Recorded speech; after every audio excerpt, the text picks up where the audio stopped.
jungle. Sangli Miraj Kupwad महापालिका निवडणुकीसाठी मतदान यंत्र घेऊन निवडणूक अधिकारी कर्मचारी मतदान केंद्राकडे रवाना. सांगली मिरज कुपवाड शहर महानगरपालिका निवडणुकीसाठी प्रशासकीय यंत्रणा सज्ज झाली आहे. महापालिका निवडणुकीच्या 78 जागांसाठी पक्ष आणि अपक्ष असे एकूण 381 उमेदवार निवडणुकीच्या रिंगणात आहेत. महापालिकेसाठी एकूण 4,54,430 मतदार हे मतदानाचा हक्क बजावणार आहेत. महापालिका क्षेत्रात एकूण 527 मतदार केंद्र आहेत, तर 1,143 बुलेट युनिट आहेत. निवडणुकीसाठी अधिकारी आणि कर्मचाऱ्यांना मतदान यंत्र आणि अन्य साहित्य वितरित करण्यात आले आहे. मतदान यंत्र आणि साहित्य घेऊन अधिकारी आणि कर्मचारी हे मतदान केंद्रासाठी रवाना झाले आहेत. निवडणूक प्रक्रियेसाठी 3 कर्मचारी नियुक्त करण्यात आले आहेत, तर कायदा आणि सुव्यवस्था अबाधित ठेवण्यासाठी पोलीस यंत्रणा सज्ज झाली आहे. पोलीस अधिकारी आणि कर्मचारी असे एकूण 1,000 पोलीस हे बंदोबस्तासाठी तैनात आहेत. आज निवडणुकीच्या अनुषंगाने डिस्पॅचच्या दिवशी आहे. आमच्याकडे जवळपास टोटल 27 केंद्र आहे. त्याच्यामध्ये जवळपास 3,000 कर्मचारी आहे. आज आतापर्यंत 30 ते 40 बसच्या रवाना करण्यात आलेल्या आहे. बाकी बस पण हळूहळू रवाना होत आहे आणि उद्याच्या इलेक्शनसाठी महानगरपालिका पूर्णपणे तयार आहे.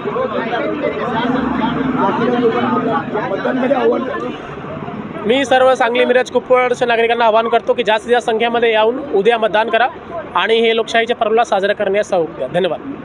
सांगली मिरज कुपवाड महानगरपालिका निवडणुकीचं वातावरण इथं सगळीकडे दिसतं आहे.